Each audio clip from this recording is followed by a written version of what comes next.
Ahmedabad crime બ્રાન્ચે એક એવી ગેંગનો પર્દાફાશ કર્યો છે કે જે દેશના અનેક રાજ્યોમાં વે બ્રિજ એટલે કે ધર્મકાંટા પર વજનમાં છેતરપિંડી કરતી હતી। ટેકનિકલ માસ્ટર માઇન્ડ ગણાતી આ ગેંગના 7 શખ્સોને પોલીસે વટવા વિસ્તારમાંથી દબોચી લીધા છે।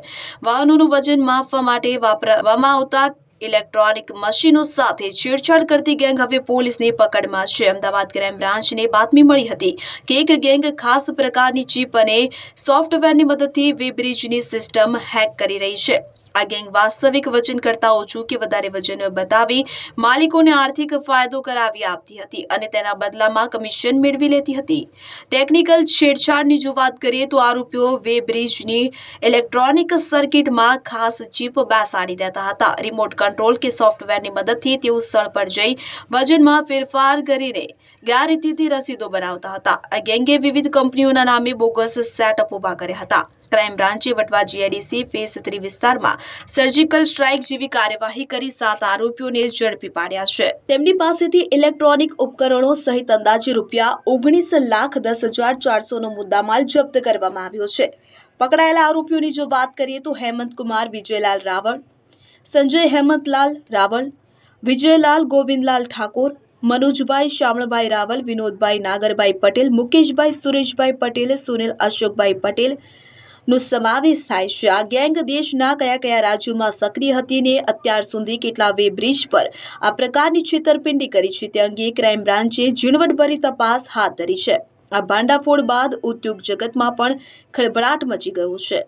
સત્ય ડે ન્યૂઝ, અમદાવાદ।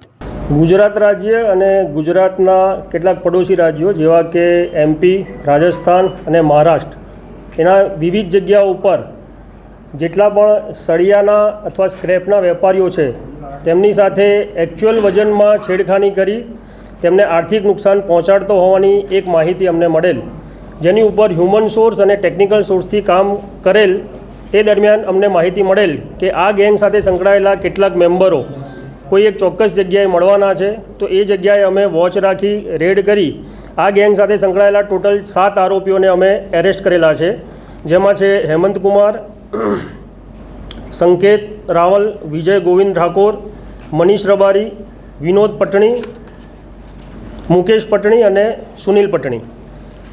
આ ગેંગના દરેક માણસો તેમને અલગ અલગ ટાસ્કિંગ આપવામાં આવેલ હતું, જે મુજબ તેઓ આવી મોટી કંપનીઓ કે જે સળિયાનો અને સ્ક્રેપનો વેપાર કરે છે તેમાં એમનું જ્યારે ટેન્ડર બહાર પડે તો એ ટેન્ડર મેક્સિમમ બીડ સાથે ભરી લેવાનું અને ટેન્ડર લઈ લેવાનું અને એ કંપનીઓની બહાર અથવા તો કંપનીના કેમ્પસની અંદર જેટલા પણ વે બ્રિજ આવ્યા હોય એ વે બ્રિજના માણસોને ફોડી વે બ્રિજના મીટર સાથે ચેડા કરવામાં આવે છે, જેમાં મીટરની અંદર એક ચીપ ફિટ કરવામાં આવે છે જે રિમોટલી એક્સેસ થાય છે।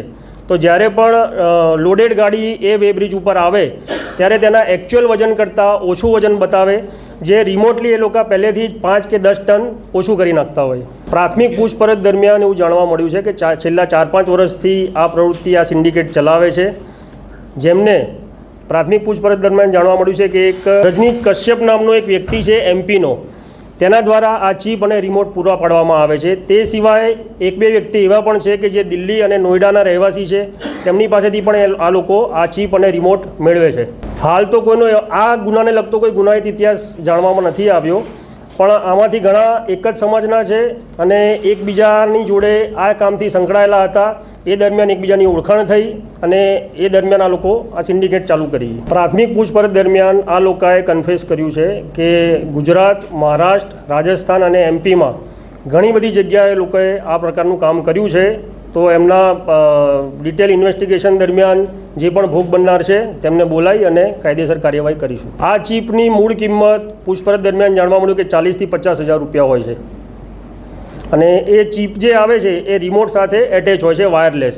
એ ચીપને ડિજિટલ કાંટામાં પાછળ ફિટ કરવામાં આવે છે અને નજીકમાં જ એમનો કોઈ માણસ બેઠેલો હોય છે, એટલે જ્યારે પણ લોડેડ ગાડી આવે ત્યારે એ ચીપથી રિમોટથી એક્સેસ કરીને 5 ટન જેટલું 10 ટન જેટલું વજન પહેલેથી જ ઓછું કરવામાં આવે। 7 આરોપી જે પકડાયા છે એમાંથી જે હેમંત અને સંકેત છે તે ચીપ મેળવે છે અને વે બ્રિજના વેપારીઓને સાથે મળી તેમને નાણાકીય લાલચ આપી આ કામ કરવા માટે રેડી કરે છે।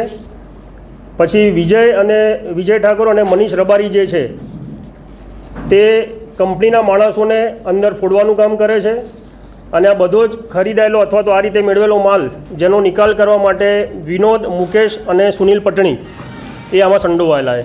આમાં કેટલાક આ સંકેત જે છે એ વે બ્રિજના રિપેરિંગનું કામ અગાઉ કરતો હતો. તેના દ્વારા એ હેમંતના સંપર્કમાં આવ્યો અને હેમંત દ્વારા એને જાણવા મળ્યો કે આવી કોઈ ચીપ અને રિમોટનો ઉપયોગ કરે તો આપણને મેક્સિમમ આર્થિક લાભ મળી શકે તેવું છે.